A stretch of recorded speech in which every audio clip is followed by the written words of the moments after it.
Yeah, we've seen a couple things. One, Audi playing around Miru a ton. That is a similar playstyle to how Golden Guardians plays. River does play around Gory quite a bit, so there will be probably some explosive 2v2s coming in. On the flip side, Stixxay kind of got destroyed by Elk. It was kind of painful to watch. Seo was one of the really good performing members of R7 yesterday, so maybe that's an angle where they're trying to pull away the Zeri for Stixxay, who's quite good at it, as well as the fact that the Xayah has been banned, means the Xayah-Rakan combination not on the table. Kennen did get through. Yeah, that's an interesting one. Now, if you watch, we've really only seen a single Kennen game. It was Broken Blade on that Kennen. And in general, this is a champion that we don't expect to be seeing going through much at all just because of how incredibly powerful it is on the patch. You do still need to execute on it to see what Licorice can do and see also what Bong's response is going to be, what he wants to pick into this particular champion. Lissandra will be the final pick in the first rotation, balancing out, at least limiting some of the kill pressure that the Ahri and Vi can bring to the table. Yep, post 6 can always just drop your ultimate on yourself to try and survive, buy time for your jungler to show up. But yeah, the Kennen coming through for Licorice. It's really cool that both him and Bong have really stepped up this tournament. I think coming in, people were expecting them to be potentially some of the weaker top laners in this portion of the tournament, and that's not been the case at all. I think you can make the case that they have been amongst the best. Broken Blade obviously playing incredibly well, but then Licorice and Bong are right in that conversation with Bin not looking as good as I think a lot of people were expecting. They thought he would be tearing up this portion of the tournament and had actually quiet games in comparison. Yeah, had definitely struggled a little bit, but obviously an opportunity for Licorice to show really what he's capable of, and now on the strongest champion on the patch, I would say, at least on the top side of the map on the Kennen, really have to prove it, because this is something the team has invested in, and the cost of investing in something like the Kennen here does mean that the 80 carry pool is getting pitched, the Jinx and the Lucian taken off board. Now, interestingly, Aphelios is still up and available, but Golden Guardians haven't played it yet, so it seems like R7 may be throwing down the gauntlet here. Yeah, Aphelios was not something that Stixxay played a ton during his time on Golden Guardians. But he's been fairly good on all of the meta champions. He only has one game of it thus far this year, but I have no doubt that he can play a competent version of it. I assume they'll go for something like the Aphelios Thresh, but it is uncommon in the current meta to see your bot lane entirely left for 4-5 in this portion of the draft. And I'm going to hold my breath on that one. It will be the Aphelios. All right, not as thrilling, not as crazy, not as spicy, but yeah, with a lot of these more unique targeted bans coming through in the draft, we've been seeing this a lot over the last 2 days especially. It means a lot of the conventional meta OPs, in this case Annie, still up and available. Is this what they're going to want to go for here? It's possible. It's very tempting to want to pair that up. A very AP heavy composition though. Yeah, you have Aphelios very happy to pelt away from the back line. Right. Not a ton of tank options yet. Bong might slam something up in the top side, but then you're getting a favorable matchup. If he does go for the Malphite, and he will. Insta-lock, baby. All right. All right, looking across the board, Golden Guardians have pick of the litter in terms of meta powerhouse picks. Now, Vi and Wukong, in theory, comparable, but in terms of ease of execution, both sides looking for a pretty solid jungle mid setup. I think maybe a little bit more team fighting power on the side of R7, just because, again, it's a lot easier to execute Wukong, Malphite, Lissandra. You just all push your buttons. It's a little bit harder to find those Kennen flanks. Yeah, for the side of Golden Guardians, they do have a nice pick comp. You can always flash stun with the Annie, instantly get follow-up, or any one of these people can really start the fight, Kennen as well. But to that point, it's a little bit more difficult outside of that one target to blow up. To team fight, obviously, Lissandra, Wukong, Rakan, and Malphite, no joke in team fights. So Golden Guardians potentially have the stronger early game here. We'll see if R7 can kind of weather it and probably get to these mid to late game team fights on even footing is the game plan you would expect out of them. And I think it is a really good call out, because again, the best version of R7 we've seen has been a lot of early snowballing specifically around mid lane, but Wukong Lissandra is just a much slower mid to jungle duo. Level 6, yes, they have a lot more kill pressure, but Lissandra's early game setup CC can't really fully be leveraged by Wukong just because pre-Divine Sunderer damage isn't high enough to burst through most champions, unless they're caught slipping, so we'll have to keep our eyes on that early jungle pathing. Getting ready now for the first game in this best of 3. Again, loser eliminated from the tournament will not get a chance to play for any further. To play for the bracket stage, it's a long road ahead for both sides. Find out who comes out on top as we get ready. Game 1, Golden Guardians versus Movistar R7.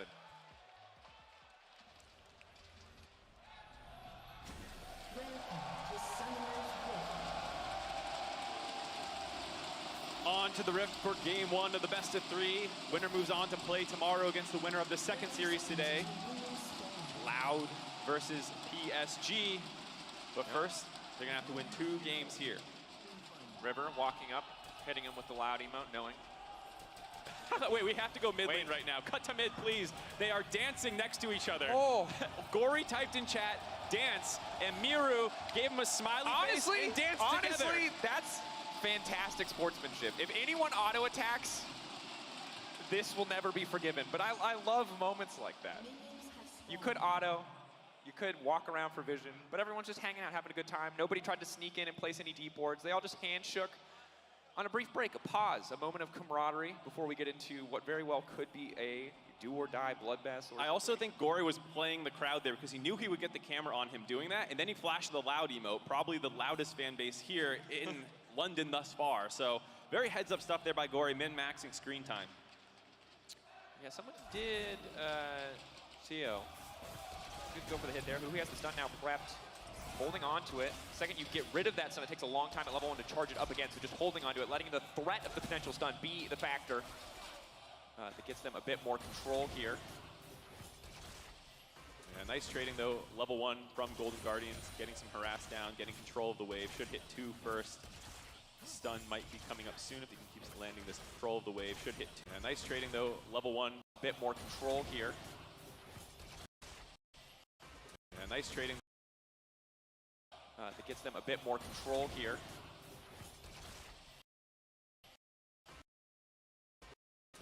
Yeah, nice trading. That gets them a bit more control here. Yeah, nice trading. That gets them a bit more control here.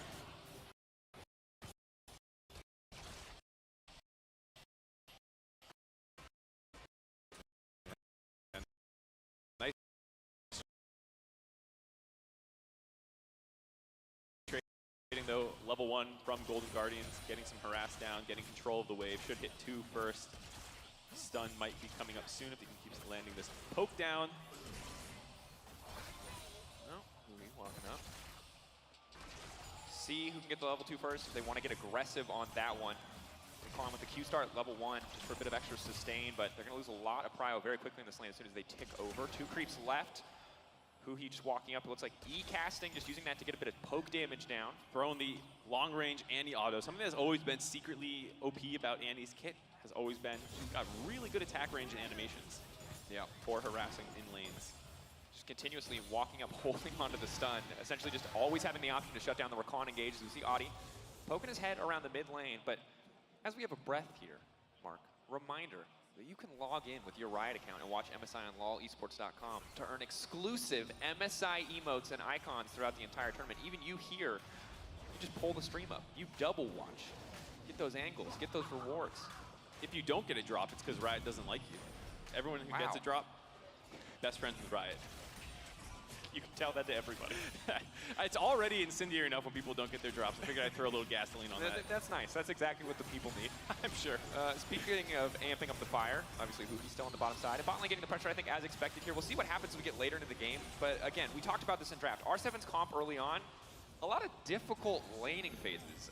Yes, Miru has the push right now, but other than mid lane, it's really hard for them to get pressure much of anywhere. Yeah, you can see Audi pathing top to bot, whereas River working up to his pressure point with Stixay in the top side, or excuse me, Licorice on the Kennen in the top side, trading sides of the map. But I think a lot of people saw what happened to Stixay and Huki against Elk and were like, oh, they're probably not good laners. That's the problem. But it's like, no, I think Elk is just one of the best AD carries in the world. You can't expect everyone to do that to them. It's the upflurry unflexion on world. Instantly gonna get the Q flash in, and oh baby, first blood for Golden Guardians. River, full confidence executing that play, now walking down. Gonna spank the monkey here. Huhi on the roam. Moving up, Smite now coming in. Thumbs up, the loud icon. River's on a tear today. He gets the icon, he gets the crowd on his side, he takes the enemy mid laner out. I feel like Golden Guardians coordinated the loud icons to try and play to the fans, but very nice first blood there by River. Something that he is well known for within the LCS is his early plays, especially around mid lane, working with Gory, clearing up to the top side. No vision really up there to know when that play was coming in. And also just highlighting the press the attack start, opting for something where he can get just a little bit more immediate damage down in the early game. Hui continuing to walk up. Miru, oh boy. This is annoying. Flash. Instant stun, the charm, the perfect CC layering, a lot of damage, and now it's unlaneable for Lissandra. One more anti-auto ticking, burning. Oh my god. Shuts down. Miru greeted the flash. He wanted to keep it up, thinking that from full health they would not be able to kill him, but the ignite by Huhi let them find that second kill. Golden Guardians having a great start to this game. And I want to call back to what you said earlier. You talked about people watching 6A's game against Elk and saying, hey, maybe this is a point of weakness. But it looks like Golden Guardians watched the games yesterday and said, hey, Rainbow Seven very reliant on Miru in that mid lane. They put so much resources into shutting him down. It lines up with how they like to play the game anyway, and it's really paying off. 6A flashing out to safety now, can go for the root onto at least one. Leaving Quill not going to do enough damage to find that kill. Loses both summons there. Nice little bit of aggressive trading by R7. Going to get him lower. Both people will probably take a back after clearing out this wave. But I will say this is, again, something from the LCS you see frequently, is Huhi leaving the lane and making plays around mid lane. They love, as the kind of Korean-speaking trio between Gory, River, and Huhi, to move out of lanes, especially to attack Gory's lane, excuse me. So Huhi moving here with a playmaker, no surprise to see this happen, burns down Miru, who's just not used to this level of aggression. Gory level 6. They're going to get the ult out from him, but burning some resources in the mid lane. Of course, Flash was burned by the bottom lane, both bottom laners, I believe, in the duration of that replay. So not quite sure exactly how that happened, but kill pressure on bot side is going to be something that has to be respected. And right now, everything going in favor of Golden Guardians. Yes, they are favored in the early game, but more often than not in pro play, that means pressure, that means maybe plates or an objective. It does not mean kills. Getting that extra advantage. Stun on the top side. Cannonball now coming out. River walking up. He's only level 5. Bong now trying to back up. Speeding out to safety. One more stun. Bong will be able to walk away for now. Still has the unstoppable force, still has the flashes, held on to everything, but he does not have the teleport. Crucially, he just came back to lane. He's going to lose at least a plate here. Oh, and then Tower's just going to delete all these minions. Yeah, I was about to say, one of the nice things for Golden Guardian with all this focus around the bot and mid lane is it's given a lone time for Licorice to build up a huge CS lead, coming up on 30 CS already. And then River shows up once again to force him back. Start grabbing turret plates as well. Nice response by R7, capitalizing on the fact that River has been spending most of his time on the top side of the map, as well as the summons that they forced just prior to this, starting the dragon stacking in their favor. Mark, I don't know how you view things in the LCS, but is a 2K gold lead at 7 minutes good? It is indeed. It is something you would be happy about. But I will say, in the games yesterday, yes, hold on, we'll hold this for this potential invade. River around the corner, walking in, stealing. Finding that objective, Audi hitting level 6. Now River needs to walk away, but Audi trying to find that kill. Huhi over the wall with the stun. River gonna walk. Oh, Audi, no, that should have been a free kill. Yes, you got the objective, but now can you make it out of safety? He does so much damage to the bot lane. There, looking to follow up. Sticks a perfect guns for a fight. They're debating. Can they go in? Gory, level 6 on the way. Ult in 7 seconds, counting down left side of your screen. You can see those ulti cooldown timers getting closer and closer, but they're not gonna have the avenue of attack. He gets the red buff, he gets out, it costs the flash, but oh, it feels like that just should have been a kill. Felt so close, just maybe one more auto attack would have finished off River there. Still happy about the play, stealing away the red buff, getting the flash out of Huhi. Someone who's been a bit of a menace in this early game means that there's not going to be a flash bear coming on top of you at level 6. So does also relieve some pressure that is coming from these roams. A nice answer there by Audi. And I'm glad that happened because I was about to say how the games yesterday, you could not take a gold lead fully on face value. Games tended to get very messy. Yeah. People who got early leads, somehow they slipped away. So we've seen that R7 can be scrappy. They can find ways back into these games, and it's something that Golden Guardians have to be very careful of to not let plays like that happen if they want to get a nice clean win here. Certainly, and something you highlighted as well in the draft is that they don't really have that true tank either. So when it comes to the threat of a pick on the opposite side, even if Golden Guardians have sometimes better tools for finding those picks, all the squishy health bars on their side means that they can be quite vulnerable. They're caught out of position here, but Gory, ulti available, River, ulti available. Golden Guardians surely can make a play in the next few moments, but they're happy for now just to have that uncontested Herald from the top side. Very nice vision control by the side of Golden Guardians. You're going to see this massive amount of wards dropped into the top side of the map. And during that time, R7 wanted to leak out down to the bot side, but 6A playing safe, backing fully off the turret temporarily. Miru didn't even bother full roaming down there, knowing that Golden Guardians was aware of the cross-map play potentially coming through. So nice to get some turret plates back in the pocket of Seo there on the Zeri, start the scaling up even in gold about, but the question is now where Golden Guardians will attack with this Rift Herald. Yeah. I think keep forcing the ultimate out of the Malphite in lanes. It's really going to diminish the potential here for R7 to make a play of their own. River now coming up, maybe anticipating the counter gank. They did, I believe, spot Adi briefly on the control ward above the Krugs. So taking their time. Bong maybe falls into security here. Yeah, they saw the recall come through. River sticking around, waiting for this wave to push up a little bit. You win. Should be an easy follow-up. Immediate cannon ult is going to get used, and simple and clean. Easy execution on the top side. Bong again. Thought that the enemy top laner would give him a bit more respect. Thought that they would still think the jungler was there, but Golden Guardians had the information they needed. Quick, easy play. That's the power of the Vi. Such simple execution. Yeah, not even going to bother dropping the Rift Tilt here. Oh, I spoke half a second too soon. Caster Curse. I was about to say they're going to save this one potentially because they're getting enough plates on their own, but no, Golden Guardians do want to drop it right now. Finish off this top turret. Hear the crowd cheering for the charge as Shelly finishes off the first turret of the game. This gold lead up to 4,000 just 10 minutes in. This is a play. This counter play has to get something done, but 6A quick cleanse flash out to safety. A slow but no root. Doesn't need to use it quite yet. Golden Guardians walking away. 2 summoner spells burned on the top or bottom side, but trading that for a kill in a tower is not a good deal. 4.5 thousand in favor of the Golden Guardians. Crushing gold advantage. And you talked about it, scrappy games, yes, but at a certain point, gold leads do start to feel insurmountable. Yeah, it's getting close to that one. I do like R7 attacking the bot side there, trying to finish off 6A, but one thing that has leveled up for Golden Guardians across this season, especially in the postseason, was Licorice on carries. During the regular season, a lot of time on weak side, Renekton. He was going Jack Show Renekton. It was kind of gross to look at sometimes. But he has leveled up. Jack Show Renekton. You know, he's frontlining. He knew what his job was. Weak side frontline Renekton. But in playoffs, adapting and playing a lot more carries, having clean runable games of all things. Kennons, Fioras, different angles that people were not used to seeing. And it's created a Golden Guardians team where it feels like in any single game, someone can be the carry. It could be Licorice, it could be Gory, it could be Stixay.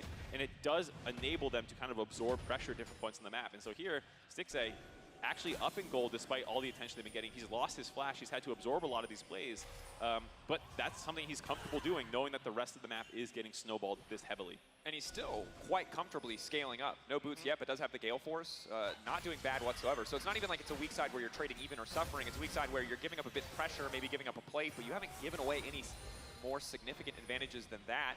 R7, now that that tower's down, it does free them up for these brief moments of time as Kennen starts to push the wave to maybe fish and look for a play, but Golden Guardians aware of this, backing off, conceding control of the bottom side of the map, knowing that they have that Kennen pressure point on the top, waiting for Malphite to show. Yeah, I want to see what happens with this second Dragon, because one thing for R7 yesterday that was noticeable was they weren't super on top of the timers of things in some of the setups. And while they do have the first Dragon stack, Golden Guardians do have the gold lead, so they might shove R7 off here. But at some point, R7 will need to take a fight, pick that this is the time that we stick our flag in the ground, gonna make a stand. I don't know if it's around this Dragon or if they want to wait for a couple more Mythics to come online, because they are down Mythics in a couple positions right now. So they'll probably give this one up for free, but it's second, third Dragon before, you know, this side of Golden Guardians continues to run away with the gold lead.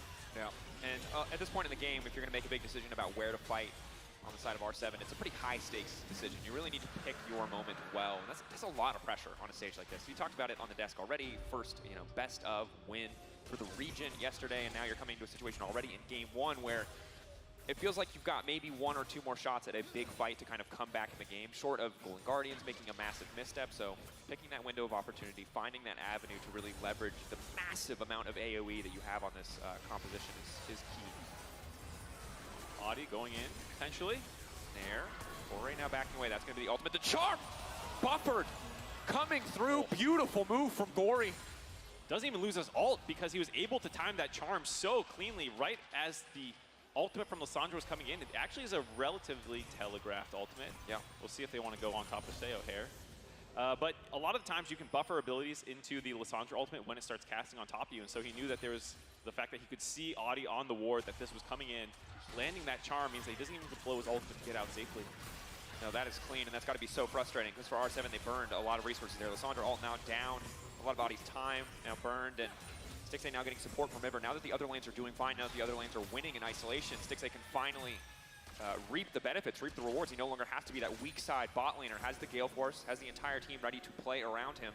Ruhi, though, just continuing.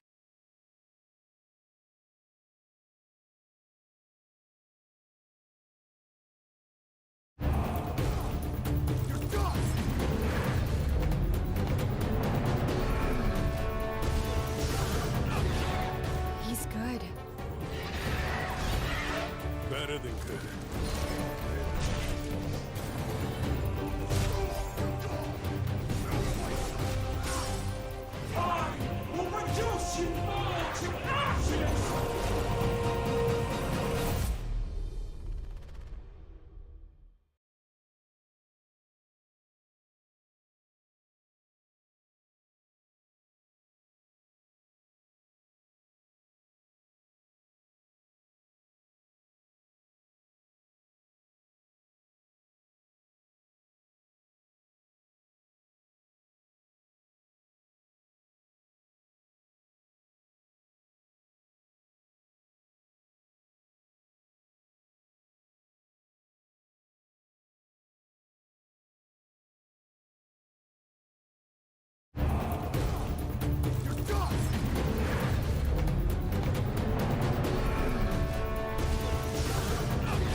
Peggy 16. I'm impressed you've made it this far. Jack Garland, you cannot fathom the setbacks we've suffered. Thanks to your recklessness, your thirst for chaos. Peggy 16. I'm impressed you've made it this far.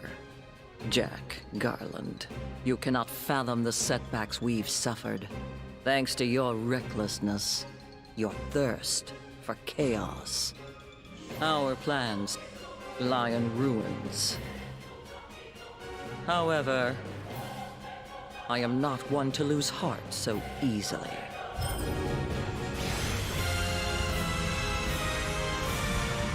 Are you the one who will be Garland? The Emperor. This place is now under my dominion. Rejoice to kneel before me. I knew you'd start spouting bullshit the second I saw you. You've got the look. To think that it would guide me here, where the powers of the crystal mingle with the chaos of discord. It truly is a moving sight. This world has power worthy indeed. Power worthy of my command.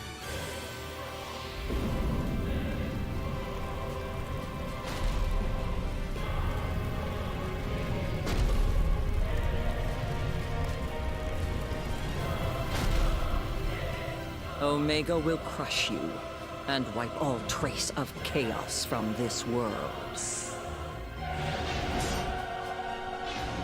I'll gladly spawn an army of these monstrosities to stamp out chaos. Just shut up and die.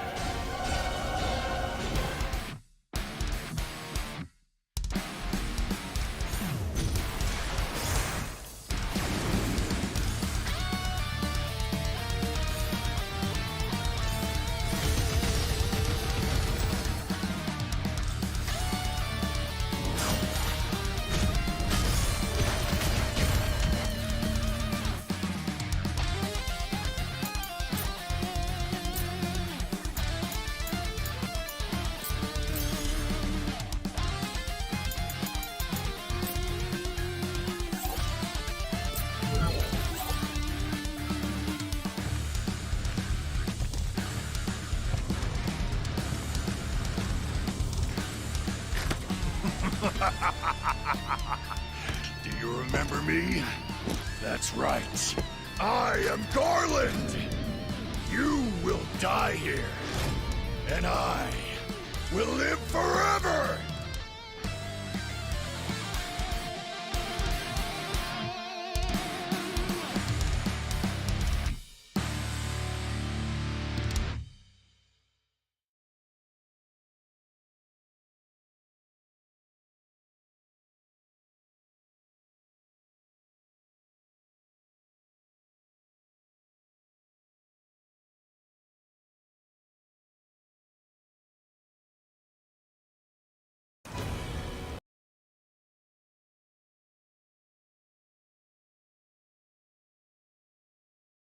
Going to try to take control of this river, laying down a bit of vision. Yeah, like you said, flipping their vision from the top side, which we highlighted earlier, down to the bot lane, knowing that this is where they want to make their moves from now on. Gory, most likely, once he gets shoved in lane, finishing off his Everfrost now, can clear the wave, make moves through the jungle, down to the bot side, combo with River. I think they have their eyes set on breaking this bot lane open for the side of Golden Guardians. They could also potentially go to a 1-3-1 lane setup and put the Ahri down early, but Yeah. MasterCard goal difference, kind of telling you the story of this game. The one lane that had time in isolation.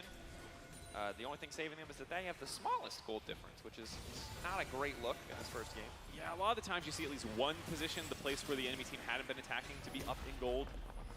Sometimes that was Miro in the mid lane, but not the case here. Ooh, R7. This is a tricky angle to come in onto the fight. Playing on red side means they don't have an easy way to walk in. Just have to walk through the choke. And against Huki, yes, he doesn't do a ton of damage, but just gets so much control over this area. Should be an easy take here. R7, bit of a spectator play. Feels like a little bit of indecision there, not quite sure what they wanted to do. Ideally, you're either contesting or you're not. But just walking up there means they're spending a lot of time for essentially nothing in the end. Yeah, I can feel R7's perspective where it's like, we keep giving everything to Golden Guardians, we have to contest them, but then you press tab and you look at the item completions and you're not even in the same ballpark in terms of being ready to fight yet. So, of course, you have to back off there. It would have been much better if Seo stayed in the bot lane, tried to potentially go for just a push on the bot side like they did on the first Rift Herald.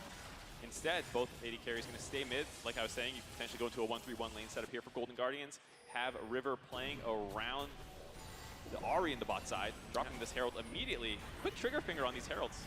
I kind of like it overall, just trying to up the pace of the game, and it makes a ton of sense. Again, really the only way you lose this game is if you slow down, if you give the enemy team time to scale. As long as we're in this mid-game status, and especially now that all these towers are down, Ahri and Vi are just going to have a field day. It is so hard now with all those towers taken out to control the entire map, to have perfect vision in your own jungle, and if Gory's waiting in a bush, very likely going to be dead.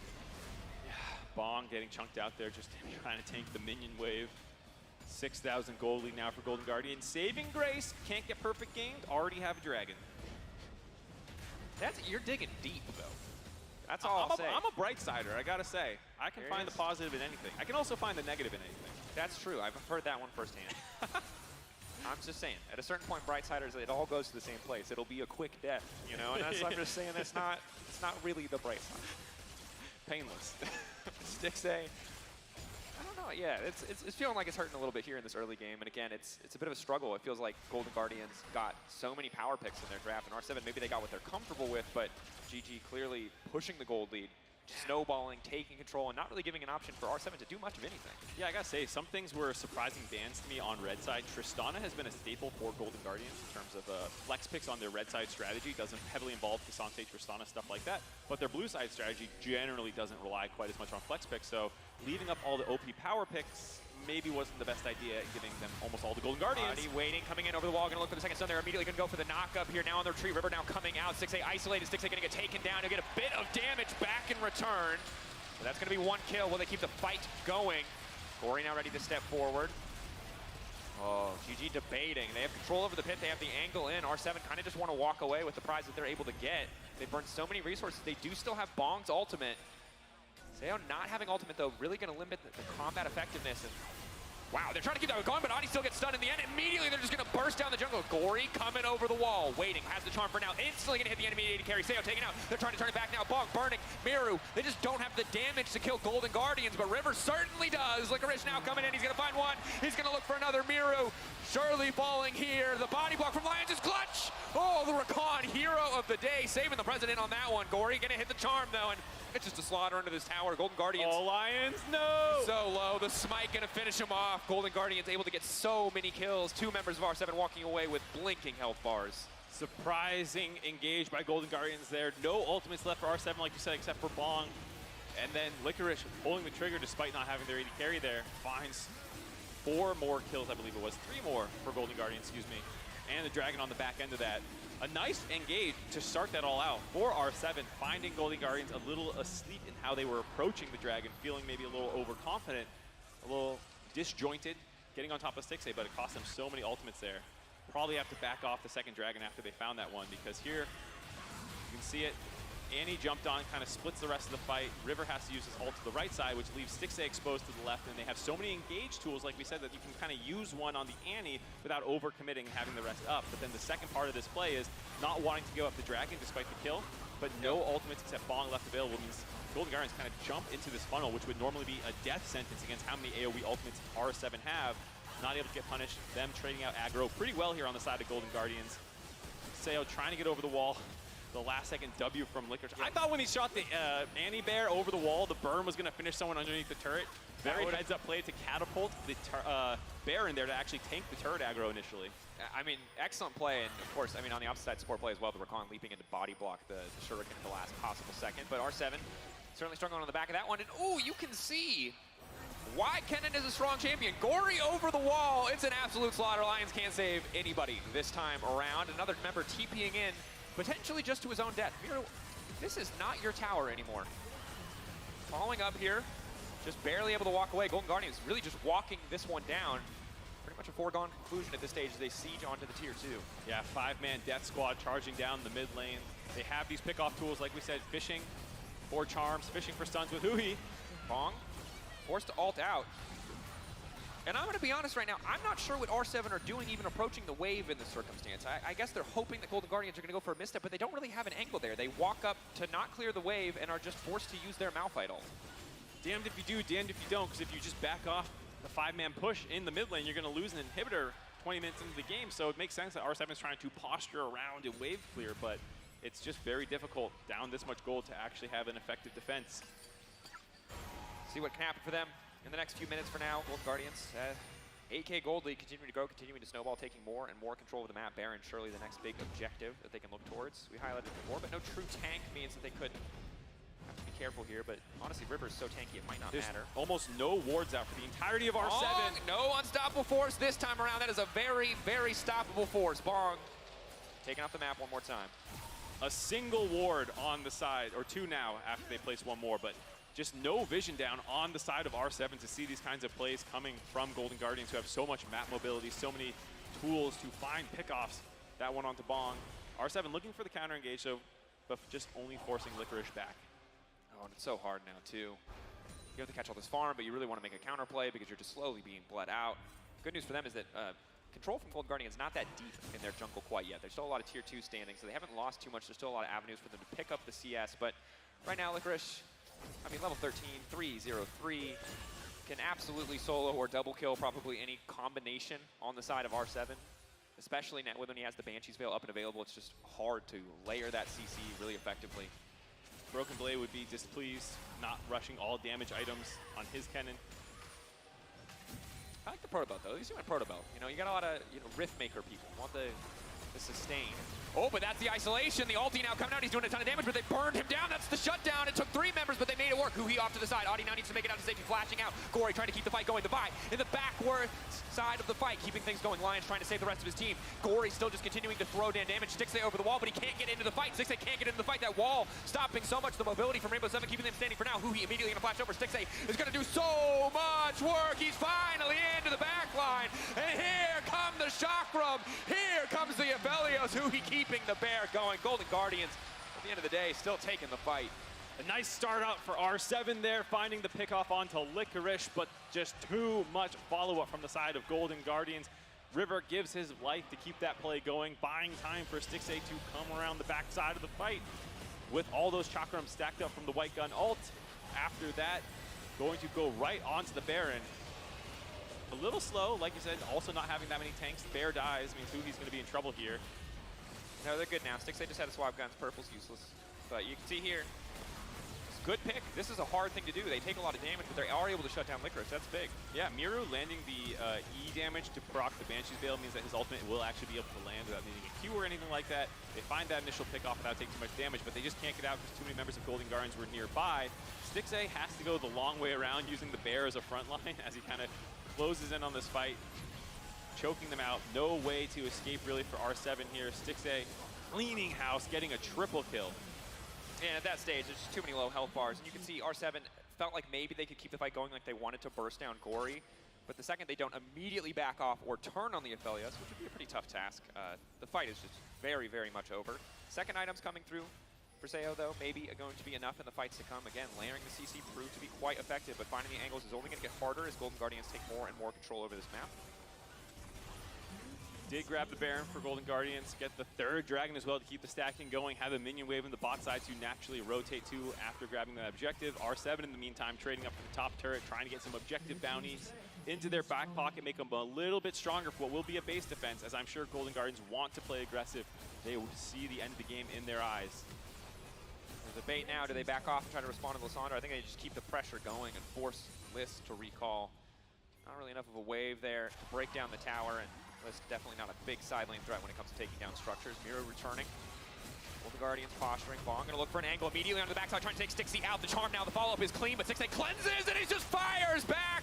Oh, the 200 years reminder, that ultimate so incredibly powerful. Golden Guardians simply too far ahead. A double and a triple, making it look good, and this should just be the end of game 1. Golden Guardians have an extremely clean game 1, 17-3 in kills. R7 tried to find their fight, jumped onto Stixay, but too much Defense available, 5 for 0, clean ace at the end of game 1. 25-minute game, just about domination from start to finish for the Golden Guardians, getting everything they wanted in draft. Power picks abound. R7 sent back to the drawing board. Now in a do-or-die scenario, as Golden Guardians find themselves on match point. It's a long road to the main stage, but one step closer now. One step closer, like you said, a lot to look at both in draft and in game for R7. We'll have to see what side they choose to move to. But I think in terms of giving up that many power picks, bit of a questionable call. They'll probably move to blue side and not have to think about what the red side bans are. But sure, yeah. Well, I think in general, there's always kind of this debate at this point in the tournament when you've seen a lot of what teams can bring to the table.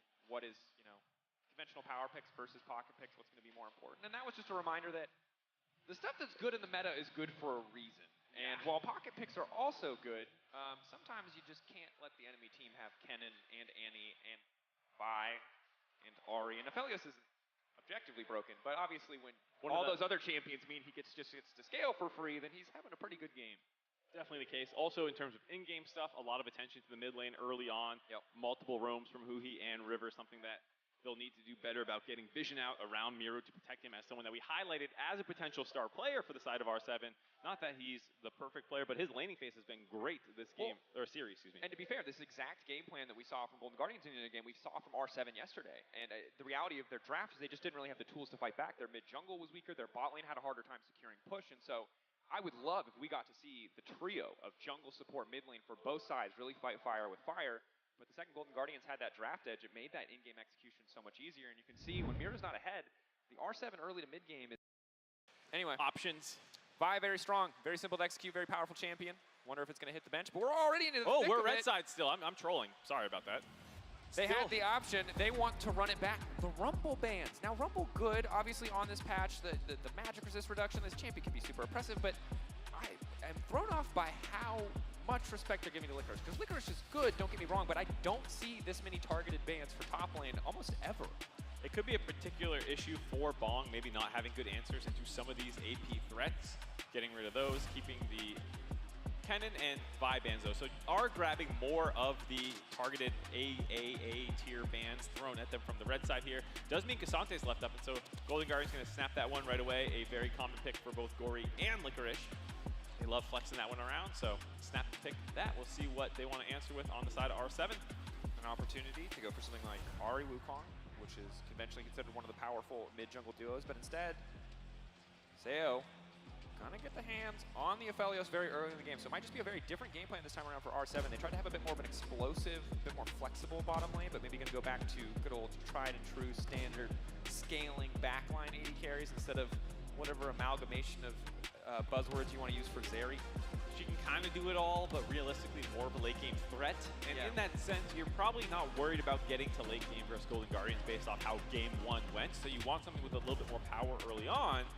But interestingly, it feels like with the Maokai locked in that they've opted for more neutralizing champions. Sapling's going to give you a lot of vision. Yes, Maokai can set up a lot of these good plays, but oftentimes you're pairing him with, an AP mid laner as well. So have to see where they're going to go. Golden Guardians may take this opportunity to put their foot on the gas.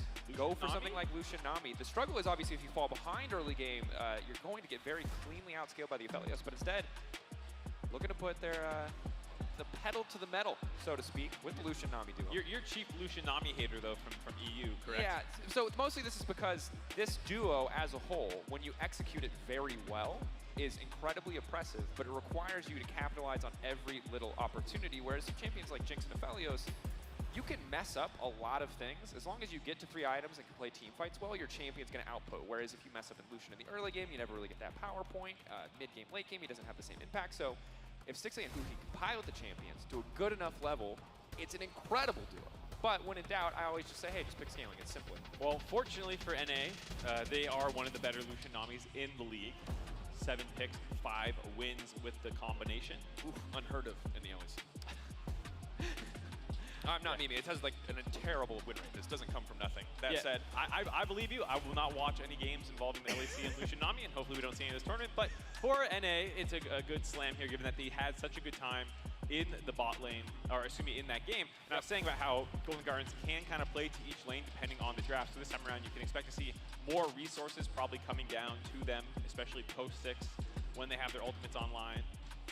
now, as we head into the second ban phase, Olaf taken off the board makes some sense. I think just want to give respect to that pick overall. If they're going to put the Cassante into the top side of the map, but keeping the Cassante as a flex is an option. Gwen also taken off the board. Gragas, Nidalee, the bans on the opposite side. Nidalee not a champion I'm particularly excited about, but obviously can really take over a game if she gets rolling early. Yeah, Nidalee is a very feast or famine champion and can look quite bad when things are not going well, or makes the entire game about her. It feels like it's either one or the other. I do like the Gragas ban though, knowing what we saw out of Golden Guardians against BLG, the win that they were able to grab involved the Cassante, Gragas, Yasuo flex combination there. And I think Nidalee kind of matches that idea where you have double 80 soul lanes potentially or something, and then you have a Nidalee kind of running wild where no one's stacking MR and your spears can hurt a lot. The Jace Slam I do like, but this is something we see quite a bit for Golden Guardians playing into the Jace or playing it themselves in both mid and top lane. And it's playing against in top lane at least. It's not a champion that Bong or Miru who've spent really time on in terms of the games that we've seen on Whoa! stage. The Nocturne now locked in. G2 have played the Nocturne mid. We've seen Nocturne in the jungle, I believe. So we'll have to see where this pick is going to end up. And I think this is an opportunity for Golden Guardians. The fact that they can potentially add another flex pick to the mix is big, because at this stage, the Jace remains a flex on the side of R7. So trying to get as much advantage as they can. However, once you lock in the Talia, feels like that does confirm the Nocturne for the jungle and the Cassante for the top lane. Most likely the case, and I do think this gives Golden Guardians a lot of tools to deal with that Jace if it is going to go up to the top side.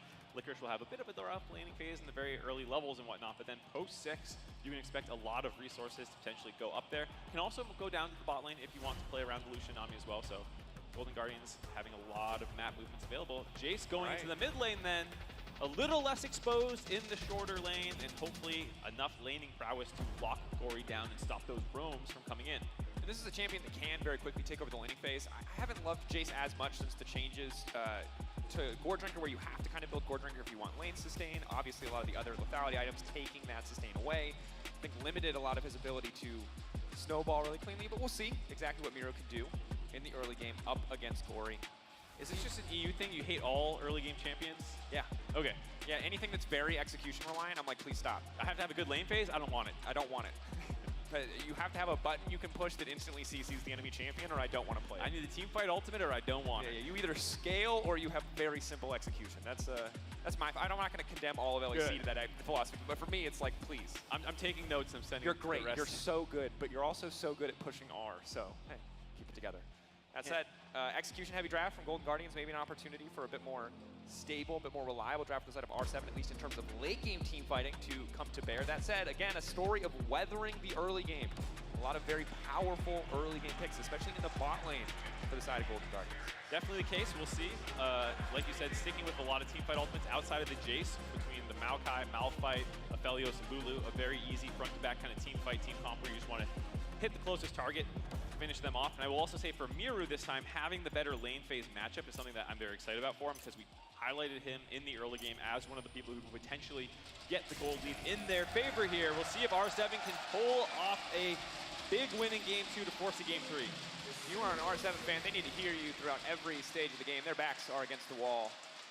Made history yesterday in that series. Have to make it again here to taking down the Golden Guardians. But for now, just poking, a little bit of vision laid down. You notice that the dance-offs have stopped here in Game 2. Things getting a bit more serious. You also saw the Prime Gaming call out in the bottom there to get emotes. Also, this is one of the first international tournaments that had co-streaming so early on enabled. And I'll do one for all my co-streamers around the world. Any primers in chat? Did you know? If anyone's got the audio on, there you go. Marksy doing him a solid. Gory now coming down, though. Lions definitely not doing a solid. Already burning the heal in the early laning phase. Sayo taking a lot of damage as well. 1 minute and 12 seconds. Are they just going to completely concede the lane, or are they going to stick around on half health? This is crushing. Yeah, I mean, Lucian Nami is a very strong lane, but oftentimes not considered level 1 particularly strong, especially with Aphelios, Lulu, Green Gun. You think you should have the ability to kind of out-trade them if you play well early on, but the fact that you're starting lower HP, having to burn your pots already, no more pots available for the Lulu here means that Golden Guardians can just keep taking aggressive trades and then top themselves off with the sustain from the Nami as well. Yeah, the fact that Hui can just continuously walk up and go for the little small heal, small damage trades is going to be so incredibly frustrating. Sayo, though, not too scared, knows he has the range advantage, knows that Lucian is relatively low on mana. Remember, they did hit Lucian-based mana a few patches ago, so you know, you only get a few opportunities to go all in trades in the early levels.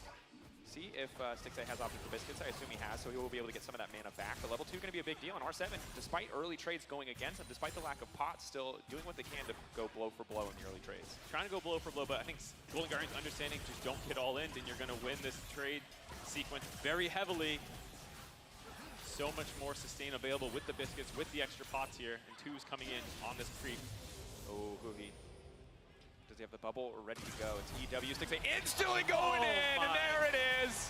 Sayo now trying to back off. The onslaught coming in from the red gun just to heal a little bit back. But again, game 1 started the same way. It was full confidence from the buy in the mid lane. River flashing in with the Q. This time around, Stixay immediately going to dash in and just delete Lions. That's crush. You could feel it coming too, like wolves staring down their prey, knowing that the Lulu was so low and going to be able to be jumped on top of level 1 at that point. Still, nice kill there by Golden Guardians. They're taking a decent chunk here. Oh, this is not... Oh, R7 fans, you might want to look away. This early game is not going great. Yeah, Gory was the first team All-Pro for North America, so he's no slouch in lane, to be fair. Krish now getting aggressive. The only lane that's not winning in isolation now has a jungler in it, so things looking good overall. The trail is going to hit. I'll try to chase. Double flash over the full commit. There's the fear tether. Bong trying to walk away. Just getting absolutely smoked on the top side there. Hitting him with the loud flare as well. And the thing for R7 is, again, yesterday was so historic. You want to believe in their ability to turn things around, but Golden Guardians proved in game 1 that if they get a lead like this, they will snowball, they will take over a game, and now R7 are going to have to dig deep. They're going to have to show us something they've never shown us before if they want to come ahead in this one, because everything in this early stages is all Golden Guardians. Yeah, well, again, similar to last game at like the 4-minute mark, around a 1,000 gold advantage for Golden Guardians. Both of the side lanes dying as well means that they're going to be able to attack them once the 6s come online for Golden Guardians comp. Maybe Ripper will head topside to rip apart Bong again. Licorice. Yeah, it's tough. Malphite early on was getting a little bit of the early prio, starting to fall apart. Audi will see if he can get anything done here. Again, the Maokai reliable CC, the flash, W, the twisted advance can do a lot of work, but finding that angle is tough against the Talia. Hard for Jace to follow up in the hammer form. And right now, Mark, it's a roughie. It's a Diffie and the Biffy a little bit currently. There's a couple Diffies. Diffie in the health in the mid lane at the moment as Miro just keeps getting hit by the flick here. He really needs to buy boots, and that's one of the things that's annoying about Talia. How do you get boots? It's not entirely a freebie, but it's very easy to hit those flicks. Going in, knowing that the E cooldown is down, respect to Miro, instantly going to get out with the phase rush. So clearly itemizing appropriately to try to find these favorable trades in lane. Licorice with the wave stack, using that time to go ahead and get some vision down on Audi. Still playing very aggressive for the fact that the jungler is seen up there, but with the massive wave, just happy to push in, get a turret play, get the gold lead in his favor. Yeah. It's got to be so frustrating for Bond. Just hit after hit on the top side. Oh boy, yeah. Licorice having a very good tournament so far. Up there in best top laner conversation thus far of these games. His Cassandre was critical in the game that they were able to take down ELG in, and I think a surprise for a lot of people around the world as a whole at this point as Miru, Tether not going to be there. River not quite able to get in range, but they are forcing the flash out from the Jace, and his next few minutes are going to be so difficult because River's not even level 6 yet. Already he's made 2 plays on the map. Still just a level 5 Nocturne. Soon he will turn out the lights. Yeah, that's going to be tough. What's that R7? Going to be very scary. For the side of River, I will say he's also not usually a power clearing, team fighting carry jungler. He plays a lot more of things like J4, Sejuani's setup for his team, buy, these kinds of things. So a bit of a change of strategy in Golden Guardians here where he'll be getting more carry resources and potentially putting this on the radar of the other teams at MSI as something they need to be careful about. Bubble hits! Oh, Huhi. Sayo, is he going to try to keep this one going? Very positive trade overall right now, level advantage for Stixay. Sayo, decent guns if he wants to keep the fight going, but River already descending on the top side of the map. 2v2 there for now. Bong should be safe up there. Stixay just got another cookie, ate the Scooby snack, working down now to keep pushing in the bot side. All those cookies, man. Hungry boy. Anyway. Get the munchies, you know? Yep, it's respectable. River now moving in, just going to try to contest some of these camps. And I will say that on the subject of Golden Guardians as an outsider to your league, watching, coming in for playoffs, coming in for the big series, and surprises and the upsets. I've been impressed by the kind of consistent glow-up. Gory, obviously a monster in that mid lane. I loved his Cassante move domestically, and it feels like as we've gone international, continuing to see them show new things. And that's exciting when you think ahead to what could be a run to the bracket stage of all the different styles and strategies they've shown so far. Stixxay playing aggressive champions, playing scaling topside, Licorice playing Cassante, playing things like the Kennen as well. Yeah, I think Golden Guardians is a new organization for pretty much every international fan. Might not have seen them before. This was a team that had won a single best of 5 previously in the organization's history prior to this year, had never finished really higher than a 500 win rate in terms of regular season. Yeah, for LEC fans, they did a BDS, if you don't understand what's happening. We BDS'd them, for sure. Yeah. And so that was really exciting. But the players on Golden Guardians are all veterans, actually. Players who have been around a long time. People have won titles. Every single player, except for Gory, has a domestic championship, though they didn't get them this year, clearly. Yeah. This is a team with a lot of experience and who has played on big stages before. That said, maybe an angle here. Ooh, Audi flashing over the wall. The twisted advance now following. Stixxay doesn't have the summons because of the previous trade. Huhi now trying to find the bubble. The knockback, keeping him in the reach. Zayo, big kill. A start of something for Rainbow 7 here on the bottom side. Love the aggressiveness out of Audi there, the veteran jungler for the side of R7, knowing that they need to do something to disrupt the laning phase out of Golden Guardians.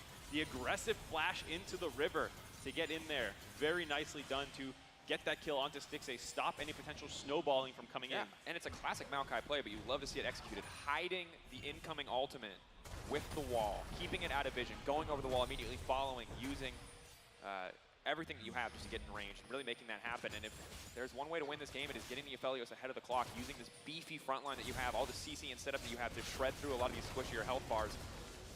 You're in the mid lane doing a little bit better here. It is crazy. I mean, I know he just wants more lethality, but like I feel like boots just make your life so easy. And he's like, no, I will play this on hard mode. He will not level up, you know what I mean? It's a level 10 Elden Ring run. He refuses any extra movement speed. There's no vigor here. He's going in free. Yeah, it's one of those items you can buy, which makes your life easier, but you know, you want the damage. We'll take another look at this real quickly. There's that flash over the wall. Nice knockback as well, stopping Huhi. No 6 yet for the wave to potentially try and peel the backline there, the punch back into the rest of the enemy team. Easy kill. Damn it. Doing Stixxay a little dirty here. The king is down. They made that very dramatic, but we talked about this as well, that Lucian is a champion that if you shut Lucian down, suffers a lot. It's not a Jinx versus Aphelios matchup. It's not scaling v scaling. So taking Lucian potentially out of the equation or limiting his impact early on can be big. That said, River grabbing an uncontested Herald on the top side does mean the Golden Guardians can start to look to knock down some of these towers. Here comes the wall, trying to split off Audi. It will not work.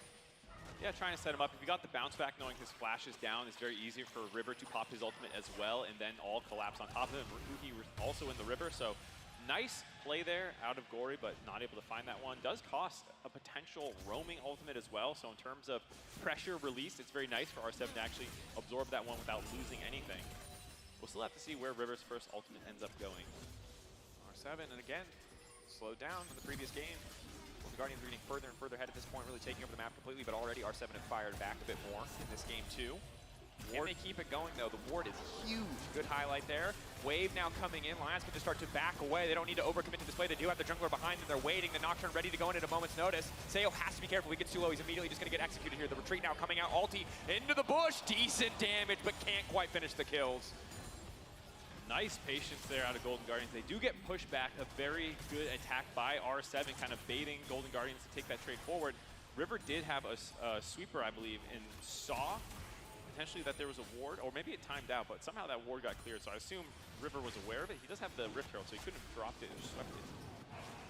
Either way, maybe was aware, because he held his Nocturne ultimate the entire time, not trying to go in there and get baited, knowing Audi was on the bot side. But with that pressure, R7 taking that trade, getting enough pressure to grab the dragon. And that's big. You can see early Bloodthirster buy is the name of the game for Zayo, just trying to weather the storm of Lucian Nami early harass. Now coming down, BT gonna get picked up on the first base, and that's gonna make this lane phase much, much easier. Free boots coming through for Stixxay as well as the Gale Force, though. Maybe can look to get something done. Licorice on the top side, not gonna be able to stop that recall. Overall, much closer game thus far. The first few levels look pretty grim, but R7 holding on now. But Miro has to back away. Phase Rush keeping him alive after flashing out so that the flick was not easily landed by Gory. Went back, checked it, Huhi Sweeper turned on while retreating, saw the ward and clears out. But that is a huge play by R7 in the bot side, stopping any potential snowballing of objectives, making sure they have a gold lead. Yeah, and I think it's really on Golden Guardians to keep their foot on the gas here, because one of the big strengths that you highlighted already, the Talia, the ability to roam, the Nocturne, the ultimate, range relatively low on the first level, but obviously as you get later in the game, it's going to be more and more, and really want to shut down and isolate some of these side lanes. Sayo can heal up from that courtesy of the Bloodthirster, but that's a big chunk. They need to continue to push on the bottom side, and I think they might just do it. You can already see Nocturne coming down, Talia coming down, River and Gory ready to punish, ready to set up. If Felius doesn't have the time to auto-attack the minions, he will not have time to heal back up. Instead, they're just going to drop the Herald and walk away. It seems like the threat of them being there is enough for them. They don't need to try to overforce for kills. Just going to try to put more money in the back pocket of Stixxay. Yep, just keep getting plates into your Lucian, accelerate him further and further ahead, get him with his Mythic already completed. Getting some more gold for Huki as well, so he can try and grab that mandate pretty quickly here. That is truly when the Lucian Nami turns online, a level 6+ Mythic power spike as an all-in here. Taking Bong back to the side of his Bong house. has ult. Map. Bong can't just ult here. Has to be careful not to get too low. Licorice keeping his trade going, trying to stay as healed up as possible. Excuse me. Bong now going to run or try to run. Licorice pulling him back. Finding the solo kill onto Bong now up on the bot side of the map. Nocturne already throwing down the ultimate, but Aphelios is still standing. For now, they're going to find the one kill. Aphelios will finally get burned down. Stixxay hitting him with the piercing light. Huhi now on the retreat. Gory trying to make his way out of this one. Miro knocking him back to the waiting arms of his team. Does Jace have the damage to finish his kill? Gory trying to get for the flick, but it will not connect. Adi getting lower and lower. Lions looking to 1v1 Stixxay on the bottom side of it.